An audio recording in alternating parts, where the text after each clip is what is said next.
120కి పైగా ఆసుపత్రులున్న ఆ జిల్లాను డాక్టర్స్ పారడైజ్ అని పిలుస్తారు. ఎటువైపు చూసినా సూపర్ స్పెషాలిటీ హాస్పిటల్ బోర్డులే కనిపిస్తాయి. ఆ బోర్డులపై స్పెషలిస్టుల పేర్లు చూస్తే ఆగిపోయిన గుండె బతుకుపై ఆశతో కొట్టుకోవటం ఆరంభిస్తుంది. అక్కడి వారు వైద్యం ప్రారంభిస్తే లబ్డబ్ మందకిస్తుంది. లక్షల కొద్దీ డబ్బు ఖర్చైపోతుంది. కొర ఊపిరి కాస్త ఆగిపోతుంది. ఇది కరీంనగర్ జిల్లా డాక్టర్స్ పారడైజ్ ఘనత.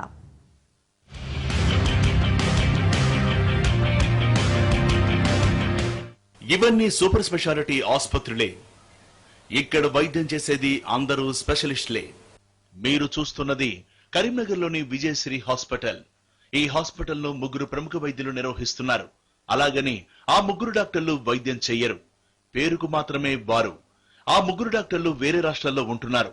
నిర్వహించేదంతా వేరేవారు. వీరిలో ఎవరు క్వాలిఫైడ్ డాక్టర్ లేరు. క్వాలిఫైడ్ డాక్టరే లేని విజయశ్రీ హాస్పిటల్ యాజమాన్యం రోగులకు కార్పొరేట్ వైద్యం అందిస్తున్నామంటూ బిల్లులు వసూలు చేస్తోంది. విషయం బయటకు తెలియడంతో డిఎంఎండ్హెచ్ఓ నోటీసులు జారీ చేశారు. మీ ఆసుపత్రిలో స్పెషలిస్ట్ లేరి, వైద్యం లేకుండా ఏంటి సూపర్ స్పెషాలిటీ బిల్లులంటూ ప్రశ్నించారు. ఈ ప్రశ్నలకు విజయశ్రీ యాజమాన్యం వద్ద సమాధానమే లేదు. మేము వాళ్ళకి నోటీస్ ఇచ్చేసి ఎక్స్ప్లెనేషన్ అడిగాము. చట్టరీత్యా ఏదైతే సరి అయిందో అదే చేస్తాము. ఎవరైనా కానీ కేవలం డబ్బే ప్రధానంగానే ధోరణి దీన్ని మేము తప్పకుండా నివారిస్తాం. తీసుకొచ్చే దారిలోనే ప్రాణం పోయినట్టుంది. ఇతనికి ప్రాణం పోయిన విషయం మనకి మాత్రమే తెలుసు. ఎంత డబ్బు ఖర్చైనా పర్వాలేదు అని అంటున్నాడు కాబట్టి మందే పోయింది. ఇతనికి ట్రీట్మెంట్ చేస్తున్నట్టుగా యాక్ట్ చేద్దాం. 4-5 లక్షల బిల్లు వస్తుంది. అంత డబ్బు ఇస్తాడంటావా? ఈ భూమి మీద డబ్బుతో కొనలేనిది ప్రాణం ఒక్కటే. దానికోసం మనిషి ఎంతైనా ఖర్చు పెడతాడు. అది వాళ్ళ వీక్ పాయింట్, మన క్యాష్ పాయింట్. మీరు యాక్ట్ చేయండి. సినిమా చూశారు కదా, అదే సీన్ మన కరీంనగర్లోని దేవసిటీ సూపర్ స్పెషాలిటీ ఆసుపత్రిలో వైద్యులు రియల్ స్క్రీన్ పై చూపించారు. ఆ హాస్పిటల్లో 24 గంటలు వైద్య సేవలంటూ ఓదరగొట్టేస్తారు. న్యూరో సర్జన్ లేకున్నా ఉన్నారని మభ్య పెడతారు. మృతదేహానికి వైద్యం చేసిన ఆ హాస్పిటల్లో ఇవి పెద్ద వింతేమీ కాదంటున్నారు రోగులు. అసలు సూపర్ స్పెషాలిటీ ఆసుపత్రి అంటే ఏమిటి? బోర్డుంటే పేరు రాసేయడమేనా? ఇదే ట్రెండ్ కరీంనగర్లో నడుస్తోంది.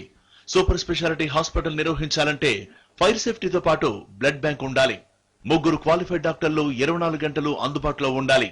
హాస్పిటల్ సర్వీస్ బోర్డులో ఉన్న స్పెషలిస్టులు ఎవరు, ఎన్ని గంటలకు రోగులకు అందుబాటులో ఉంటారో పేర్కొనాలి.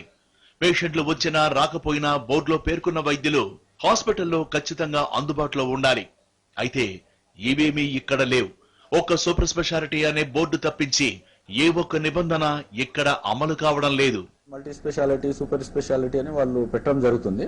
కానీ వాస్తవానికి మన బృందం వెళ్లి అక్కడ ఆ రిజిస్ట్రేషన్ యాక్ట్ ప్రకారం అక్కడ ఉన్న ఫెసిలిటీస్ సరిపోయేంత ఉంటేనే మనం ఆ పేరు మీద రిజిస్ట్రేషన్స్ ఇస్తున్నాం. ఆల్రెడీ ఎవరికైతే పర్మిషన్ ఇచ్చేసాము పాత వాళ్ళని, అది కూడా మేము మళ్ళీ ఒకసారి పరిశీలిస్తాము. మనము వీలైనంత వరకు గవర్నమెంట్ నామ్స్ ప్రకారం నడిపించే ప్రయత్నం చేస్తున్నాం. ఎక్కడైతే గ్రాస్ నెగ్లిజెన్స్ దో అది ఇమీడియట్ క్లోజ్ చేయడం. పల్లెల్లో నుంచి వైద్యులను ఏజెంట్లుగా నియమించుకుని కార్పొరేట్ ముసుగు వైద్య వ్యాపారం జోరుగా సాగిపోతోంది. ఏ సమస్య వచ్చినా మేం నయం చేస్తాం, మా హాస్పిటల్లో స్పెషలిస్టులు ఉన్నారని చెబుతూ పేషెంట్లను చేర్చుకుంటున్నారు. ఒక్క న్యూరో సర్జన్ పేరును 8 హాస్పిటల్స్ వాడుకుంటున్నాయి. ఆరోగ్యం మెరుగైతే బిల్లు గుంజి పంపిస్తారు. క్షీణిస్తే మాత్రం అర్జెంటుగా హైదరాబాద్ తీసుకెళ్లాలంటూ సూచిస్తున్నారు. ఇది ఇక్కడ సూపర్ స్పెషాలిటీ వైద్యం. రాజకీయ అండదండలతో సూపర్ స్పెషాలిటీ వైద్యం పేరుతో పేషెంట్లను దోచుకుంటున్నారని ఆరోపణలు వినిపిస్తున్నాయి. మొత్తం ఆసుపత్రులన్నీ నిబంధనలకు విరుద్ధంగా నడుస్తున్నా ఎవరూ పట్టించుకోరు. స్పెషలిస్టుల పేరుతో వైద్యం గురించి ఓనమాలు కూడా తెలియని వారు హాస్పిటల్స్ నడుపుతూ రోగుల ప్రాణాలతో చెలగాటమాడుతున్నారు. ఈ విషయాన్ని ఐఎంఏ కూడా ధృవీకరించింది. అయినా చర్యలు శూన్యం. వైద్యాధికారులు స్పందించి సూపర్ స్పెషాలిటీ ముసుగులో సాగుతున్న దందాకు అడ్డుకట్ట వేయాలని కోరుతున్నారు కరీంనగర్ వాసులు. ప్రైవేట్ ఆసుపత్రులు పూర్తిగా వైద్యాన్ని వ్యాపారంగా మార్చేస్తున్నాయి. నిబంధనలు ఉల్లంఘిస్తున్నాయి. క్వాలిఫైడ్ డాక్టర్లు కనీస సౌకర్యం లేకున్నప్పటికీ సూపర్ స్పెషాలిటీ ఆసుపత్రుల పేరుతో మాయాజాలాన్ని సృష్టిస్తున్నాయి. బినామీ వ్యక్తులతోనే ఇలాంటి ఆసుపత్రులు నిర్వహించి రోగుల నుంచి లక్షల రూపాయలు దండుకుంటున్నాయి.